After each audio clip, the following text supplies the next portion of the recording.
ఎక్కడికెక్కడికి తిరుగుతున్నారు. ఇదేం స్వార్థం, ఇదేం అన్యాయం, మమ్మల్ని ఏం చేద్దాం అనుకున్న ఆడపిల్లకాయలు ఇన్ని సంవత్సరం ఏంటి 4 రోజులు బట్టి వాళ్ళ మొగుళ్ళు వదిలేసి పిల్లకాయలు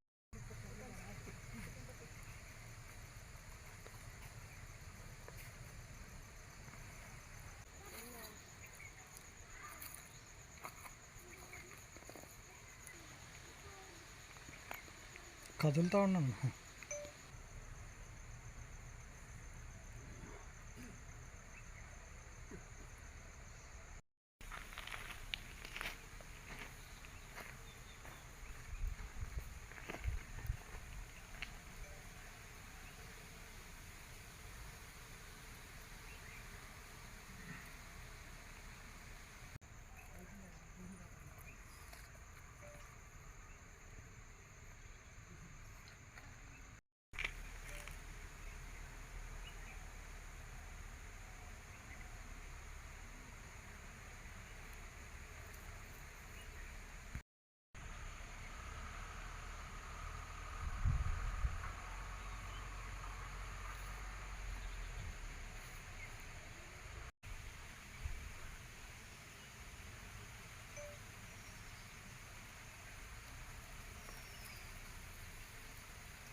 జరుగుతూ ఉంటే కూడా ఏమీ లేకుండా చేసి మొత్తం చచ్చిపోయా 7 నెలలు అవుతూ ఉంటే కూడా ఏమి బ్రతకారు జరగకుండా ఇవ్వాలి.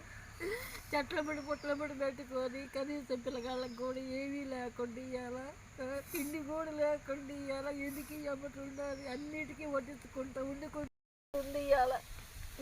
ఈ స్థితిలో మేము ఉంటే వాళ్ళు ఏసీళ్ళల్లో ఉంటే కలెక్టర్ కాడ నుంచి ఆర్డీఓ ఆఫీస్ కాడ నుంచి ఎంఆర్ఓ ఆఫీసుల కాడ నుంచి డబ్బులు చల్లుకుంటా చేసుకుంటా మొత్తాన్ని పట్టుకొని ఇలా మమ్మల్ని మళ్ళీ ఇలా ఎంఆర్ఓ ఆఫీస్కి రమ్మనమంటే మా దగ్గర డబ్బులు లేక ఇలా మేము మాట్లాడుకొని చాలమ్మంటే మేము ఎందుకు ఉండాలి, దేనికి చేయాలి, నిరహారం దీక్ష పిల్లగాళ్ళు ఏమైపోతారో ఏం చేస్తారో కూడా అర్థం లేకుండా ఏలూరు వెంకటేశ్వరరావు కనీసం రాకుండా అన్నాడు అంటే ఆయనలో తప్పేమీ లేకపోతే రావాలి కదా. ఎందుకు మానేసిండు, దేనికి మానేసిండు?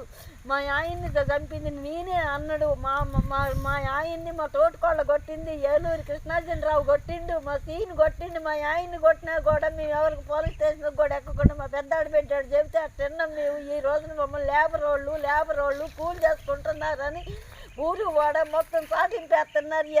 రోజుకి నా దగ్గర కూడా లేదు. 6 నెలలు అయినా కానీ మా ఆయన చచ్చిపోయి మన కూలికి పోతాను. కూలికి పోవడం ఏంటమ్మంటే ఏం చేసేయనని అడిగింది. నేనేం చేయాలి?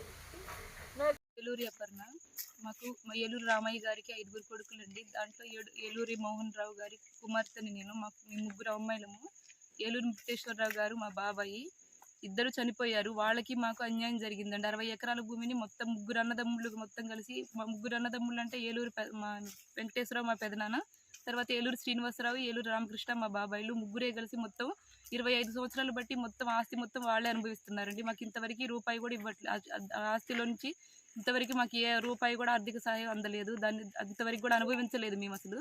ఇప్పుడు ఈ చుట్టూ కలెక్టర్ ఆఫీస్ చుట్టూ అన్నీ తిరిగి మేము ఇంకా తిరగలేక, డబ్బులు పెట్టలేక ఎంఆర్ఓ ఆఫీసుల చుట్టూ అన్నీ తిరిగి మా వల్ల కాక ఇక్కడ వచ్చి కూర్చున్నామండి. ఇప్పుడు ఇక్కడ పంట జామాయిల పంట మాకు తెలియకుండానే కటింగ్ చేస్తున్నారు. ఇందులో కూడా మాకు అన్నిట్లో మాకు సమాన వాటా రావాలని మేము ఇక్కడ వచ్చి కూర్చొని 4 రోజులు బట్టి ఇక్కడే కూర్చుంటున్నాము.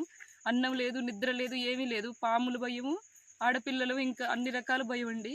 అన్ని రకాల భయంతో ఇక్కడ కూర్చొని నిద్ర కూడా పోకుండా 4 రోజులు బట్టి ఇట్లనే ఉన్నాము. మేము వచ్చిన రోజే మా పెద్దనాన్న వాళ్ళకి తెలుసు, అయినా కానీ ఇంతవరకు కూడా ఇక్కడికి రావట్లేదు. రాకపోగా ఉంటే ఉంటారు, చస్తారు, మాకేం సంబంధం లేదని చెప్తున్నారు. వెంకన్న అనే అతను కూడా మాకు కాల్ చేసి మీరు ఎక్కడి నుంచి వెళ్తారా, లేకపోతే ఏం చేస్తానో ఏంటో కూడా నాకు తెలియదని బెదిరిస్తున్నాడు సార్.